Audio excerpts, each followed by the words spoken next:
ನಮಸ್ಕಾರ, ನಾನು ನಿಮ್ಮ ನಟ ನೀನಾಸಂ ಸತೀಶ್ ಬಂದಿದ್ದೀನಿ.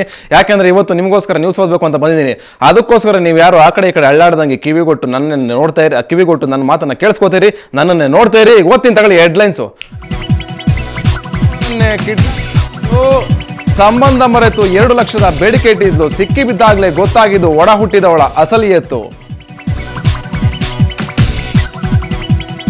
ಪ್ರವಾಸಕ್ಕೆ ಹೋದವರು ಹೆಣವಾಗಿ ಬಂದರು, ಶಿಕ್ಷಕನ ಎದುರೇ ವಿದ್ಯಾರ್ಥಿಗಳಿಬ್ಬರು ಜೀವ ಬಿಟ್ಟರು. ಸಿಟ್ಟಿಗೆದ್ದ ಪೋಷಕರು ಶಾಲೆಯಲ್ಲಿ ದಾಂಧಲೆ ನಡೆಸಿದ್ರು. ಪ್ರೇಯಸಿ ಎದುರು ಸಾಯುವ ನಾಟಕ ಮಾಡಿದ, ನೋಡುತ್ತಲೇ ನಿಜಕ್ಕೂ ಸತ್ತೇ ಹೋದ. ಬೆಂಗಳೂರಲ್ಲಿ ಮತ್ತೊಬ್ಬ ಮಣಿಪುರದ ವಿದ್ಯಾರ್ಥಿ ಮರಣ. ಜಸ್ಟ್ 2 ಗಂಟೆಗಳಲ್ಲಿ 8,800 ಕೇಸ್. ಬ್ರೇಕರ್ಸ್ ವಿರುದ್ಧ ಸಂಚಾರಿ ಪೊಲೀಸರ ಸ್ಕ್ರಿಪ್ಟ್ ಆಕ್ಷನ್. ಇನ್ಮುಂದಾದರೂ ನಿಯಮ ಪಾಲಿಸುತ್ತಾರ ಬೆಂಗಳೂರು ಪಬ್ಲಿಕ್ಸ್. ತೆಂಗಿನ ice cream, coconut jelly, chips ಸರ್ವಂ ತೆಂಗು ಮಯಂ. ಇದು ತೆಂಗಿನ ಮನೆ ಕೋಕೋನಟ್ ಪಬ್ ಸ್ಪೆಷಲ್.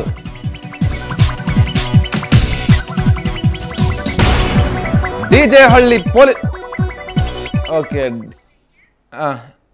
ಹಳ್ಳಿ ಪೊಲೀಸ್ ಠಾಣೆಯಲ್ಲಿ ಕಳೆದ ಒಂದು ತಿಂಗಳಿಂದ ಕಿಡ್ನಾಪ್ ಕೇಸ್ ದಾಖಲಾಗಿತ್ತು. 1.5 ವರ್ಷದ ಮಗುವನ್ನು ಅಪಹರಿಸಿದ್ದ ದುಷ್ಕರ್ಮಿಗಳು ಬೇಡಿಕೆ ಇಟ್ಟಿದ್ದು 2 ಲಕ್ಷ ರೂಪಾಯಿಗೆ. ಸಕಾಲದಲ್ಲಿ ಕಾರ್ಯಾಚರಣೆ ನಡೆಸಿದ ಪೊಲೀಸರು ಮಗುವನ್ನೇನೋ ಸುರಕ್ಷಿತವಾಗಿ ಅಮ್ಮನ ಮಡಿಲು ಸೇರಿಸಿದ್ದಾರೆ. ಆದರೆ ಕಾರ್ಯಾಚರಣೆ ವೇಳೆಯಲ್ಲಿ ಗೊತ್ತಾದ ಸತ್ಯ ಎಲ್ಲರನ್ನೂ ಬೆಚ್ಚಿ ಬೀಳಿಸಿತ್ತು.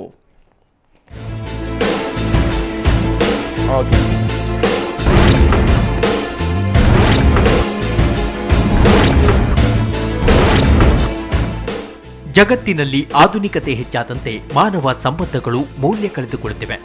ಅಪರಿಚಿತರು ಮೋಸ ಮಾಡಿದ್ರೆ ಸಿಟ್ಟು ಬರುತ್ತೆ, ಆದರೆ ತಮ್ಮವರೇ ಮೋಸ ಮಾಡಿದ್ರೆ ಬೇಸರ ಆಗುತ್ತೆ. ಸ್ನೇಹಿತರು, ಸಂಬಂಧಿಕರು, ಒಡ ಹುಟ್ಟಿದವರು ಅಂದ್ರೆ ಅಪಾರವಾದ ನಂಬಿಕೆ ಇರುತ್ತೆ. ಆದರೆ ನಂಬಿಕಸ್ಥರೇ ಬೆನ್ನಿಗೆ ಚೂರಿ ಹಾಕು ಕೆಲಸ ಮಾಡಿದ್ರೆ. ಡಿಜೆಹಳ್ಳಿ ಪೊಲೀಸ್ ಠಾಣೆಯಲ್ಲಿ ಕಳೆದ 1 ತಿಂಗಳಿಂದ ಕಿಡ್ನಾಪ್ ಕೇಸ್ ದಾಖಲಾಗಿತ್ತು. 1.5 ವರ್ಷದ ಮಗುವನ್ನು ಅಪಹರಿಸಿದ ಇಂಥದ್ದೊಂದು ಘಟನೆಗೆ ಬೆಂಗಳೂರು ಸಾಕ್ಷಿಯಾಗಿದೆ. ಪದ್ಮಾವತಿ ಎಂಬಾಕೆಗೆ ಡಿಜೆಹಳ್ಳಿ ಪೊಲೀಸ್ ಠಾಣೆಯಲ್ಲಿ ಕಳೆದ 1 ತಿಂಗಳಿಂದ ಕಿಡ್ನಾಪ್ ಕೇಸ್ ದಾಖಲಾಗಿತ್ತು. 1.5 ವರ್ಷದ ಮಗುವನ್ನು ಅಪಹರಿಸಿದ ದುಷ್ಕರ್ಮಿಗಳು ಬೇಡಿಕೆ ಇಟ್ಟಿದ್ದು 2 ಲಕ್ಷ ರೂಪಾಯಿಗೆ. ಸಕಾಲದಲ್ಲಿ ಕಾರ್ಯಾಚರಣೆ ನಡೆಸಿದ ಪೊಲೀಸ್ನವರು ಮಗುವನ್ನೇನೋ ಸುರಕ್ಷಿತವಾಗಿ ಅಮ್ಮನ ಮಡಿಲು ಸೇರಿಸವ್ರೆ. ಆದರೆ ಕಾರ್ಯಾಚರಣೆ ವೇಳೆಯಲ್ಲಿ ಗೊತ್ತಾದ ಸತ್ಯ ಎಲ್ಲರನ್ನ ಬೆಚ್ಚಿ ಬೀಳಿಸಿತ್ತು. Ready madam.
ನಮಸ್ಕಾರ, ನಾನು ನಿಮ್ಮ ನೀನಾಸಂ ಸತೀಶ್. ಇವತ್ತು ನ್ಯೂಸ್ ಓದೋದಕ್ಕೆ ಬಂದವನಿ. ನೀವೆಲ್ಲ ಕೇಳಿಸ್ಕೋಬೇಕು. ತಪ್ಪು ಮಾಡಿದ್ರೆ ಹೊಟ್ಟೆಗೆ ಹಾಕಳಿ, ಕರೆಕ್ಟಾಗಿ ಹೋದ್ರೆ ಹೃದಯಕ್ಕೆ ಹಾಕಳಿ. ಈಗ ಹೆಡ್ಲೈನ್ಸ್ ಓದ್ತೀನಿ, ಯಾರು ಆ ಕಡೆ ಈ ಕಡೆ ಅಡಾಡ್ಬಿಡಿ. ತಗೊಳ್ಳಿ ಈಗ ಹೆಡ್ಲೈನ್ಸ್. ಅಕ್ಕನ ಮಗನನ್ನೇ ಕಿಡ್ನಾಪ್ ಮಾಡಿದ್ಲು, ಸಂಬಂಧ ಮರೆತು 2 ಲಕ್ಷದ ಬೇಡಿಕೆ ಇಟ್ಟಿದ್ದು, ಸಿಕ್ಕಿ ಬಿದ್ದಾಗಲೇ ಗೊತ್ತಾಗಿದ್ದು ಒಡ ಹುಟ್ಟಿದವಳ ಅಸಲಿಯತ್ತು. ಪ್ರವಾಸಕ್ಕೆ ಹೋದವರು ಹೆಣವಾಗಿ ಬಂದರು, ಶಿಕ್ಷಕನ ಎದುರೇ ವಿದ್ಯಾರ್ಥಿಗಳಿಬ್ರು ಜೀವ ಬಿಟ್ಟರು, ಸಿಟ್ಟಿಗೆದ್ದ ಪೋಷಕರು ಶಾಲೆಯಲ್ಲಿ ದಾಂಧಲೆ ನಡೆಸಿದ್ರು. ಪ್ರೇಯಸಿ ಎದುರು ಸಾಯುವ ನಾಟಕ ಮಾಡಿದ, ನೋಡುತ್ತಲೇ ನಿಜಕ್ಕೂ ಸತ್ತೇ ಹೋದ. ಬೆಂಗಳೂರಲ್ಲಿ ಮತ್ತೊಬ್ಬ ಮಣಿಪುರದ ವಿದ್ಯಾರ್ಥಿ ಮರಣ. ಜಸ್ಟ್ 2 ಗಂಟೆಗಳಲ್ಲಿ 8,800 ಕೇಸ್. ರೂಲ್ಸ್ ಬ್ರೇಕರ್ಸ್ ವಿರುದ್ಧ ಸಂಚಾರಿ ಪೊಲೀಸರ strict action.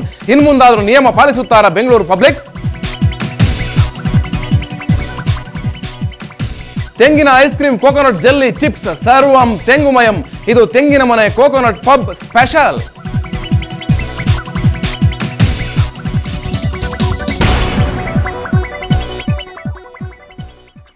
DJ Halli police ಠಾಣೆಯಲ್ಲಿ ಕಳೆದ 1 ತಿಂಗಳಿಂದ ಕಿಡ್ನಾಪ್ ಕೇಸ್ ದಾಖಲಾಗಿತ್ತು. 1.5 ವರ್ಷದ ಮಗುವನ್ನು ಅಪಹರಿಸಿದ ದುಷ್ಕರ್ಮಿಗಳು ಬೇಡಿಕೆ ಇಟ್ಟಿದ್ದು 2 ಲಕ್ಷ ರೂಪಾಯಿಗೆ. ಸಕಾಲದಲ್ಲಿ ಕಾರ್ಯಾಚರಣೆ ನಡೆಸಿದ ಪೊಲೀಸರು ಮಗುವನ್ನೇನೋ ಸುರಕ್ಷಿತವಾಗಿ ಅಮ್ಮನ ಮಡಿಲು ಸೇರಿಸಿದ್ದಾರೆ.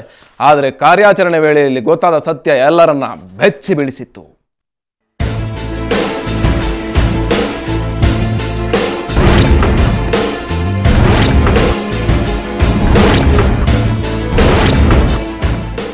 ಜಗತ್ತಿನಲ್ಲಿ ಆಧುನಿಕತೆ ಹೆಚ್ಚಾದಂತೆ ಮಾನವ ಸಂಬಂಧಗಳು ಮೌಲ್ಯ ಕಳೆದುಕೊಳ್ಳುತ್ತಿವೆ. ಅಪರಿಚಿತರು ಮೋಸ ಮಾಡಿದ್ರೆ ಸಿಟ್ಟು ಬರುತ್ತೆ, ಆದರೆ ತಮ್ಮವರೇ ಮೋಸ ಮಾಡಿದ್ರೆ ಬೇಸರ ಆಗುತ್ತೆ. ಸ್ನೇಹಿತರು, ಸಂಬಂಧಿಕರು, ಒಡ ಹುಟ್ಟಿದವರು ಅಂದ್ರೆ ಅಪಾರವಾದ ನಂಬಿಕೆ ಇರುತ್ತೆ. ಆದರೆ ನಂಬಿಕಸ್ಥರೇ ಬೆನ್ನಿಗೆ ಚೂರಿ ಹಾಕು ಕೆಲಸ ಮಾಡಿದ್ರೆ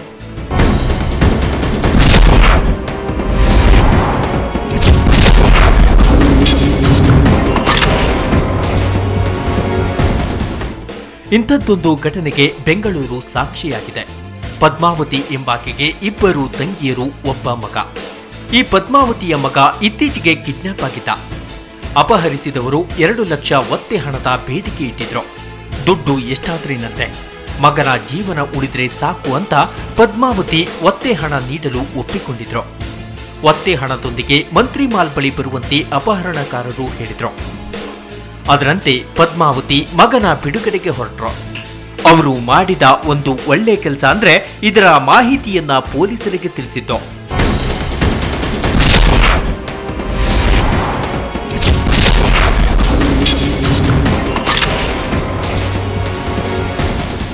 ಪ್ರಕರಣದ ಹಿಂದೆ ಬಿದ್ದ ಪೊಲೀಸರು ಅಪಹರಣಕಾರರನ್ನ ಮಗುವಿನ ಸಮೇತ ಹಿಡಿದು ಹಾಕಿದ್ದಾರೆ.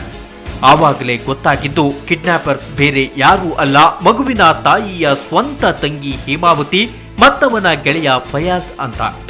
ದುರಂತ ಅಂದ್ರೆ ಕಿಡ್ನಾಪ್ ಮಾಡಿಸಿದ್ದ ತಂಗಿ ಹೇಮಾವತಿ ಕೂಡ ತನ್ನ ಅಕ್ಕನ ಜೊತೆ ಕಿಡ್ನಾಪರ್ಸ್ಗೆ ಹಣ ಕೊಡಲು ಹೋಗಿದ್ಲು.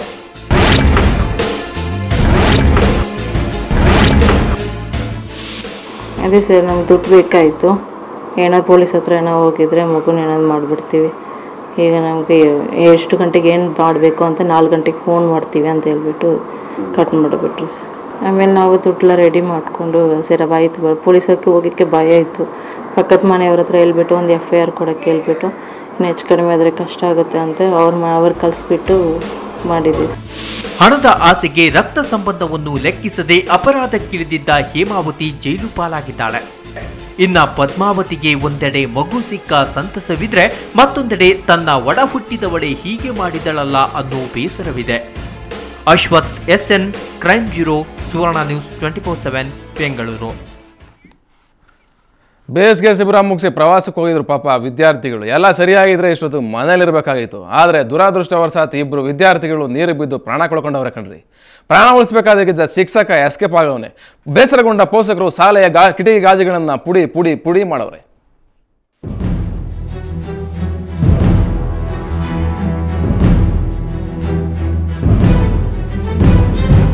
ಹೀಗೆ ಕಿಟಕಿ ಗಾಜು ಪೀಠೋಪಕರಣಗಳನ್ನು ಧ್ವಂಸ ಮಾಡುತ್ತಿರುವುದು ಈ ಶಾಲೆಯ ನಿರ್ಲಕ್ಷ್ಯದಿಂದ ವಿದ್ಯಾರ್ಥಿಗಳಿಬ್ಬರು ಸಾವಿಗೀಡಾಗಿರೋದ್ರಿಂದ. ಬೆಂಗಳೂರು ಹೊರವಲಯ ಆನೇಕಲ್ ತಾಲೂಕಿನ ಬಿದರಗೆರೆಯಲ್ಲಿರೋ ಶ್ರೀ ಸಿದ್ಧಿವಿನಾಯಕ ಇಂಗ್ಲಿಷ್ ಶಾಲೆಯ ವಿದ್ಯಾರ್ಥಿಗಳೇ ಈ ಮೃತ ದುರ್ದೈವಿಗಳು. ಶಾಲೆ ವತಿಯಿಂದ ಬೇಸಿಗೆ ಶಿಬಿರ ಏರ್ಪಡಿಸಲಾಗಿತ್ತು. 15 ದಿನಗಳಿಂದ ನಡೆಯುತ್ತಿದ್ದ ಈ ಶಿಬಿರಕ್ಕೆ ಇಂದೇ ಕೊನೆಯ ದಿನ. ಇಂದು ವಿದ್ಯಾರ್ಥಿಗಳನ್ನು ತಮಿಳುನಾಡಿನ ದೇವರ ಬೆಟ್ಟಕ್ಕೆ ಪ್ರವಾಸ ಕರೆದುಕೊಂಡು ಹೋಗಲಾಗಿತ್ತು. ಈ ವೇಳೆ 8 ವರ್ಷದ ವಿದ್ಯಾರ್ಥಿ ಸುಮಂತ್ ಕಾಲು ಜಾರಿ ನೀರಿನಲ್ಲಿ ಬಿದ್ದಿದ್ದಾನೆ. ಇವನ ರಕ್ಷಣೆಗೆ 13 ವರ್ಷದ ಮಂಜುನಾಥ್ ಎಂಬಾತ ನೀರಿಗಿಳಿದಿದ್ದಾನೆ. ದುರದೃಷ್ಟವಶಾತ್ ಇಬ್ಬರು ಅಸುನೀಗಿದ್ದಾರೆ. ಮಕ್ಕಳು ಸಾಯ್ತಾ ಇದ್ರೂ ನೋಡ್ತಾ ಕೂತಿದ್ದ ಈ ಭೂಪ ಶಿಕ್ಷಕನನ್ನ ಏನನ್ಬೇಕೋ ನೀವೇ ಹೇಳಿ. ಆದರೆ ದೂರದಲ್ಲಿ ನಿಂತಿದ್ದ ಚಾಲಕ ಮಕ್ಕಳನ್ನು ರಕ್ಷಿಸಲು ಓಡಿ ಬಂದು ನೀರಿಗೆ ಜಿಗಿದಿದ್ದಾನೆ. ಆದರೆ ಅಷ್ಟರಲ್ಲಾಗಲೇ 2 ಪ್ರಾಣ ಪಕ್ಷಿಗಳು ಹಾರಿ ಹೋಗಿದ್ವು. ಸಾವಿನ ಆಟ ನೋಡ್ತಾ ಕೂತಿದ್ದ ಶಿಕ್ಷಕ ವೆಂಕಟೇಶ್ ಎಸ್ಕೇಪ್ ಆಗಿದ್ದ. ವಿಷಯ ತಿಳಿದ ಮೃತ ವಿದ್ಯಾರ್ಥಿಗಳ ಪೋಷಕರು ಸಂಬಂಧಿಕರು ಶಾಲೆ ಮೇಲೆ ತಮ್ಮ ಬೇಸರ ತೀರಿಸಿಕೊಂಡಿದ್ದಾರೆ.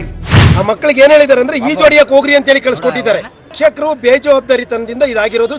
ಇಷ್ಟೆಲ್ಲ ಆಗಿದೆ. 62 ಜನ ಮಕ್ಕಳನ್ನ ಕರ್ಕೊಂಡು ಬರೀ 2 ಟೀಚರ್ಸ್ ಹೋಗಿದ್ದಾರೆ. ನಾವು ಹೋರಾಡ್ತಾ ಇರೋದು ಏನಕ್ಕೆ ಅಂದ್ರೆ ನಮ್ಮ ಜೀವನ ಯಾರಿನಿಂದನೂ ಕೊಡೋದಿಕ್ಕಾಗಲ್ಲ. ಒಟ್ಟು 61 ವಿದ್ಯಾರ್ಥಿಗಳನ್ನ ಪ್ರವಾಸಕ್ಕೆ ಕರೆದುಕೊಂಡು ಹೋಗಲಾಗಿತ್ತು. ಆದರೆ ನೀರಿರುವ ಜಾಗಕ್ಕೆ ಪ್ರವಾಸಕ್ಕೆ ಕರೆದುಕೊಂಡು ಹೋದವರು ಯಾವುದೇ ರೀತಿಯ ರಕ್ಷಣಾ ಮುಂಜಾಗ್ರತಾ ಕ್ರಮಗಳನ್ನು ಕೈಗೊಂಡಿರಲಿಲ್ಲ. ಸಮಯಕ್ಕೆ ಸರಿಯಾಗಿ ಸಹಾಯಕ್ಕೂ ಮುಂದಾಗಲಿಲ್ಲ. ಪರಿಣಾಮ 2 ಅರಳುವ ಪ್ರತಿಭೆಗಳು ಮುದ್ದುಡಿ ಹೋಗಿವೆ. ಈ ಸಾವಿಗೆ ಯಾರು ಕಾರಣ ಎಂಬ ಪ್ರಶ್ನೆಗೆ ಉತ್ತರ ಮಾತ್ರ ಆಡಳಿತ ಮಂಡಳಿ ಬಳಿಯಾಗಲಿ ಶಿಕ್ಷಕರ ಬಳಿಯಾಗಲಿ ಇಲ್ಲ. ಮಂಜುನಾಥ್, ಸುವರ್ಣ ನ್ಯೂಸ್ 24/7, ಆನೇಕಲ್. ಬೆಂಗಳೂರಿನಲ್ಲಿ ಓದುತ್ತಿರುವ ಈಶಾನ್ಯ ಭಾರತದ ವಿದ್ಯಾರ್ಥಿಗಳಿಗೆ ಮತ್ತೊಂದು ಕಹಿ ಸುದ್ದಿ. ಅನುಮಾನಾಸ್ಪದವಾಗಿ ಮೃತಪಟ್ಟ ರಿಚರ್ಡ್ ಲೂಯಿಟಮ್ನ ಸಾವಿನ ರಹಸ್ಯವೇ ಇನ್ನೂ ಬಗೆಹರಿದಿಲ್ಲ. ಆಗಲೇ ಮತ್ತೊಬ್ಬ ವಿದ್ಯಾರ್ಥಿ ದುರ್ಮರಣಕ್ಕೀಡಾಗಿದ್ದಾನೆ.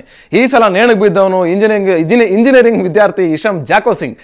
ಪ್ರೀತಿಸುತ್ತಿದ್ದ ಹುಡುಗಿಯನ್ನ ಹೆದರಿಸಲು ಹೋಗಿ ಈತ ಪ್ರಾಣ ಬಿಟ್ಟಿದ್ದಾನೆ ಅನ್ನೋ ವಿಷಯ ಈಗ ಗೊತ್ತಾಗಿದೆ.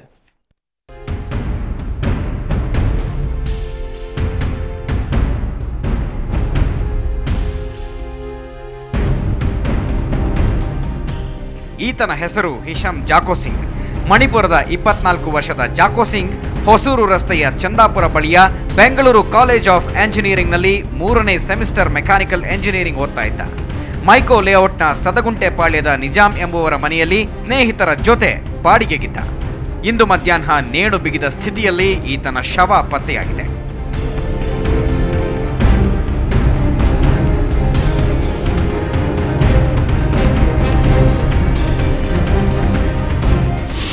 ಅವರು 4 ತಿಂಗಳಾಯಿತು ಬಂದು.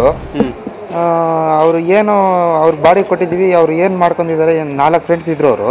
ಅವ್ರಿಗೆ ಒಂದು ಹುಡುಗಿ ಕರ್ಕೊಂಡು ಬಂದು ಏನೋ ಒಂದು ಲವ್ ಮಾಡ್ತಿದ್ರಂತವ್ರು. ಅದರಿಂದ ಏನೋ ಅವರು ಜಗಳ ಆಡ್ಕೊಂಡು ಒಂದು ಹುಡುಗ ನೇಣು ಹಾಕೊಂಡಿರೋದು. ಜಾಕೋ ಸಿಂಗ್ ಮನೆಗೆ ಅವಾಗವಾಗ ಶಾರಾಫಿನಾ ಎಂಬ ಯುವತಿ ಬಂದು ಹೋಗ್ತಾ ಇದ್ಲು. ಕಳೆದ ರಾತ್ರಿ ಸಹ ಇಬ್ಬರು ಸುತ್ತಾಡಿಕೊಂಡು ಮನೆಗೆ ಬಂದಿದ್ದಾರೆ. ಆ ಸಂದರ್ಭದಲ್ಲಿ ಯಾವುದೋ ಕಾರಣಕ್ಕೆ ಮಾತಿಗೆ ಮಾತು ಬೆಳೆದು ಜಾಕೋ ಸಿಂಗ್ ಶಾರಾಫಿನಾಳನ್ನ ಹೆದರಿಸಲು ಕುತ್ತಿಗೆಗೆ ನೇಣಿನ ಕುಣಿಕೆ ಬಿಗಿದುಕೊಂಡ. ಆಗ ಕಾಲ ಕೆಳಗಿದ್ದ ಪ್ಲಾಸ್ಟಿಕ್ ಕುರ್ಚಿ ಸರಿದು ಈ ಅನಾಹುತ ನಡೆಯಿತು ಎನ್ನಲಾಗಿದೆ. ಸದ್ಯಕ್ಕೆ ಮೈಕೋ ಲೇಔಟ್ ಪೊಲೀಸರು ಪ್ರಕರಣ ದಾಖಲಿಸಿಕೊಂಡು ತನಿಖೆ ನಡೆಸುತ್ತಿದ್ದಾರೆ. ಇಲ್ಲಿವರೆಗೂ ನಮಗೆ ಗೊತ್ತಿರೋ ಮಾಹಿತಿ ಪ್ರಕಾರ ನಿನ್ನೆ ರಾತ್ರಿ ಇವರು ಮತ್ತು ಇವರ ಗೆಳತಿ ಸರಾಫಿನಾ ಈ ರೂಮ್ನಲ್ಲಿದ್ದಾಗ ಕೆಲವು ವಿಚಾರಗಳ ಕುರಿತು ವಿಚಾರ ವಿನಿಮಯ ಆಗಿ ಅದು ಅತಿರೇಕಕ್ಕೆ ಹೋಗಿ ಅವರು ಒಂದು ಫ್ಯಾನಿಗೆ ನೇಣು ಬಿಗಿದುಕೊಂಡು ಈ ಘಟನೆ ಆಗಿದೆ ಅನ್ನೋದು ಇಲ್ಲಿಯವರೆಗಿನ ಮಾಹಿತಿ.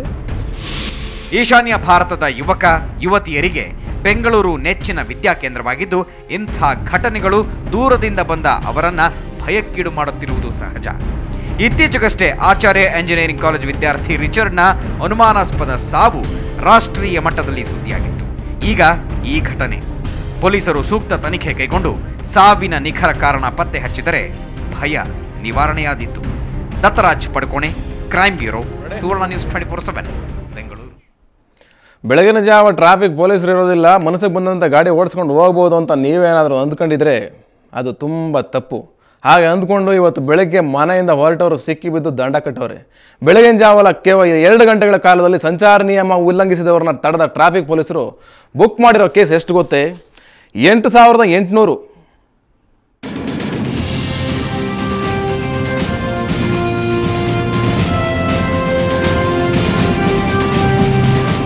ಸಿಲಿಕಾನ್ ಸಿಟಿಲಿ ದಿನದಿನಕ್ಕೂ ವಾಹನಗಳ ಸಂಖ್ಯೆ ಹೆಚ್ಚಾಗ್ತಾ ಇದೆ. ಹಾಗೇನೆ ಟ್ರಾಫಿಕ್ ರೂಲ್ಸ್ ಬ್ರೇಕ್ ಮಾಡೋರ ಸಂಖ್ಯೆ ಕೂಡ ಏರ್ತಾನೆ ಇದೆ. ಹೀಗೆ ರೂಲ್ಸ್ ಬ್ರೇಕ್ ಮಾಡುವವರ ವಿರುದ್ಧ ಟ್ರಾಫಿಕ್ ಪೊಲೀಸರು ಈಗ ಸೀರಿಯಸ್ ಆಗಿ ಸಮರ ಸಾರಿದ್ದಾರೆ. ನಮ್ಮ ಪೊಲೀಸರು ಯಾವ ಮಟ್ಟಕ್ಕೆ ಕಾರ್ಯಾಚರಣೆಗಿಳಿದಿದ್ರು ಅಂದ್ರೆ ಅದು ನಿಜಕ್ಕೂ ಆಶ್ಚರ್ಯ ಆಗುತ್ತೆ.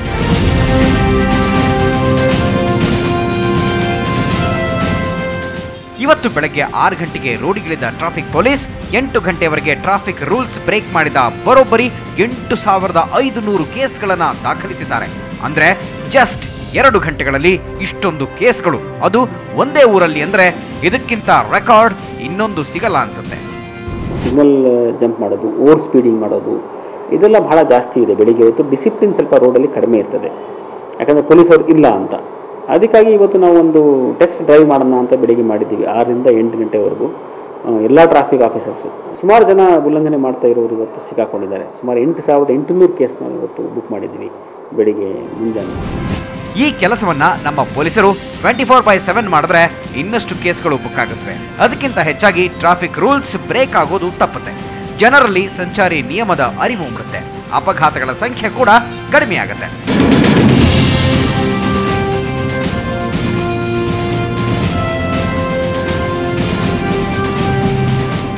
ಅಶ್ವಥ್ ಹಸನ್, ಕ್ರೈಮ್ ಬ್ಯೂರೋ, ಸುವರ್ಣ ನ್ಯೂಸ್ 24/7. ಈಗ ತಗೊಳ್ಳಿ ಸಣ್ಣದೊಂದು ಬ್ರೇಕ್. ಯಾಕೆ ನಾನು ನ್ಯೂಸ್ ಓದ್ದೆ ಇಷ್ಟೊತ್ತು ಗಂಟೆ ಕೇಳ್ಬಿಟ್ಟು ನೀವು ಬ್ರೇಕ್ ತಗೊಂಡು ಮನೆ ಕಡೆ ಹೋಗ್ಬಿಡಿ, ಅದೆಲ್ಲ ಆಗುವುದಿಲ್ಲ. ಈಗ ನಾನು ಬಂದಿರೋದು ಅಣ್ಣ ಬಾಂಡ್ ಪ್ರಮೋಷನ್ಗೋಸ್ಕರ. ಪವರ್ ಸ್ಟಾರ್ ಪುನೀತ್ ರಾಜ್ಕುಮಾರ್ ಹಾಗೂ ಸೂರಿ ಸರ್ ಜೊತೆಗೆ ಫಸ್ಟ್ ಟೈಮ್ ಒಂದು ಸಿನಿಮಾದಲ್ಲಿ ಆ್ಯಕ್ಟ್ ಮಾಡಿದ್ದೀನಿ. ನೀವು ನೋಡ್ಬೇಕು ನಾಳೆಗೆ. ಏನೋ ಓಕೆನಾ? ಹಂಗಿದ್ರೆ ತಗೊಳ್ಳಿ ಈಗ ಸಣ್ಣದಾಗ ಒಂದು ಬ್ರೇಕಾ.